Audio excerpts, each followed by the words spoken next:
Hi hello friends, welcome back to media talks. நான் உங்கள் Mounika. So இன்றைக்கி எபிசோட் நேற்றுக்கு எபிசோட் மாதிரி தான் இன்றைக்கி எபிசோடுமே இருந்துச்சு. அதில் எந்த ஒரு இதுவுமே இல்லை. கடைசியாக தான் வந்து பார்த்திங்கன்னா ப்ரொமோ எபிசோட் டெலிகாஸ்ட் ஆயிருந்துச்சு.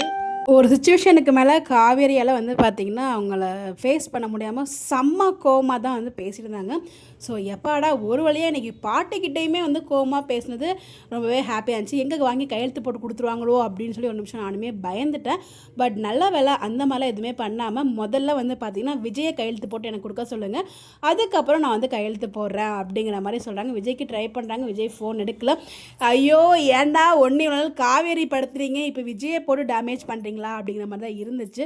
ஸோ இருந்தாலும் இன்னைக்கு சித்தி பேசின பேச்சுக்கெலாம் ஐயோ என் நேரில் மட்டும் தாங்கன்னா அப்படி ஏதாவது பண்ணியிருப்பேன். எனக்கு அவ்வளோ கோவம் வந்துச்சு.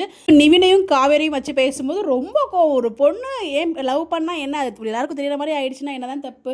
ஸோ அவங்க ரெண்டு பேரும் நல்ல ஃப்ரெண்ட்ஷிப்பில் இருக்காங்க. அதை விஜயே புரிஞ்சுக்கிறாரு, மற்றவங்க அதை குத்தி குத்தி குதறாங்கன்னு தான் நமக்கு தெரியல. ஸோ வந்து பார்த்திங்கன்னா நம்ம நிவின் வந்து விஜய் காவேரிக்காக சப்போர்ட் பண்ணுறாங்க. நீங்கள் நினைக்கிற மாதிரிலாம் அவங்க வாழ ரெண்டு பேரும் சந்தோஷமாக தான் வாழ்கிறாங்கன்னு சொல்லும்போது சித்தி ஒரு வார்த்தையை விடுவாங்க பாருங்கள், அது அவ்வளோ கோவம் ஆயிடுச்சு எனக்கே.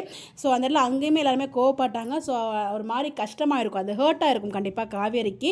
ஸோ இந்த மாதிரியே கொண்டு போயிட்டு தாங்க ஒரு கட்டத்தில் நம்ம காவேரியுமே அவங்களோட பொறுமையிலேருந்து இந்த மாதிரி ஒரு கோவம், இந்த மாதிரி ஒரு பவர் தான் நம்ம வந்து காவேரிகிட்டையுமே எதிர்பார்த்துட்டு இருக்கோம். ஸோ என்னாலாம் போட முடியாது, முடிஞ்சால் நீங்கள் வந்து அவங்க பேரனை போட்டு அனுப்ப சொல்லுங்கள், நான் போடுறேன் அப்படிங்கிற மாதிரி சொல்லிட்டாங்க. பட் காவேரி வந்து ஃபோன் பண்ணதுக்கப்புறம் காவேரி அந்த இடத்துல வந்து கிச்சன் செல்ஃபில் வச்சிட்றாங்க ஃபோனை. பட் இந்த இடத்துல வந்து பார்த்திங்கன்னா விஜய் திருப்பி கால் ட்ரை பண்ணுறாரு. அதை பார்த்து இவங்க வந்து பார்த்தீங்கன்னா சுவிச் ஆஃப் பண்ணி போட்டுடுறாங்க. ஸோ இமீடியட்டாக சுவிச் ஆஃப் பண்ணதுமே வந்து அங்கே விஜய் ஒரு பக்கம் கோவப்படுறாரு. ஸோ என் காலை நீ வந்து இது பண்ணுறேன்னு சொல்லி அவர் சுவிச் ஆஃப் பண்ணிடுறாரு. என்னடா பண்ணுறீங்க, எங்களை ஏன்டா இப்படி இரிட்டேட் பண்ணுறீங்க அப்படிங்கிற மாதிரி தான் நீங்கள் எபிசோட் பார்க்கும்போது. ஸோ அதுக்கப்புறம் தான் நீ ஏன் இவ்வளோ தூரம் வந்து இவ்வளோ அடம் பண்ணிக்கிற, ஒன்றையா இல்லை நம்ம குடும்பத்தை யாராச்சும் ஏதாவது சொன்னால் நீ வந்து இவ்வளோ பொறுமையாக இருந்துட்டு இருக்க மாட்டேன், இவ்வளோ அசிங்கப்படுத்தும் போது நீ ஏன் அந்த பையன் தான் வேணும்னு சொல்லி அமைதியாக இருந்துகிட்ருக்க, ஏன் சைன் போட்டு தரல, நீ சைன் போட்டு தான் கொடுத்துருக்கணும் அப்படிங்கிற மாதிரி. ஆனால் அடிக்கிறாங்க போட்டு, எங்க அவங்க ப்ரெக்னெண்ட்டாக இருக்காங்கங்க அப்படிங்கிற மாதிரி நமக்கு தோணுச்சு. சைன் பண்ண சொல்லி வந்து அடின்னு அடிக்கிறாங்க. ஸோ வந்து அதில் எல்லாருமே கண்ட்ரோல் பண்ணுறாங்க. பட் சாரதாம்மா, இந்த 3 பேர் சாரதாம்மா, பாட்டி அண்டு சித்தி. பாட்டி கூட கொஞ்சம் வந்து பார்த்திங்கன்னா கொஞ்சம் ஒரு மாதிரி அவங்க சொல்லும்போதே அவங்களோட மூஞ்சி எல்லாமே மாறிடுச்சு. அதாவது நீங்கள் உங்கள் பேரை சைன் பண்ண சொல்லுங்கள் அப்படின்னு சொல்லும்போது, பட் சித்தி பேசுனதும் சாரதாம்மா பேசுனதும் அக்செப்ட் பண்ணிக்கவே முடியல, அவ்வளோ கோவம் வந்துச்சு.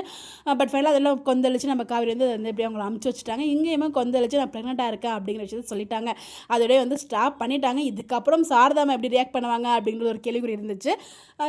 அவங்க எப்படி ரியாக்ட் பண்ண நமக்கு என்ன, இதுக்கப்புறம் அவங்க சேர்த்து வச்சா என்ன, பிரித்து வச்சா என்ன, அந்த பக்கம் வந்து அவர் சுவிச் ஆஃப் பண்ணி அவர் மூட் ஆஃப் பண்ணி போயிட்டாரு.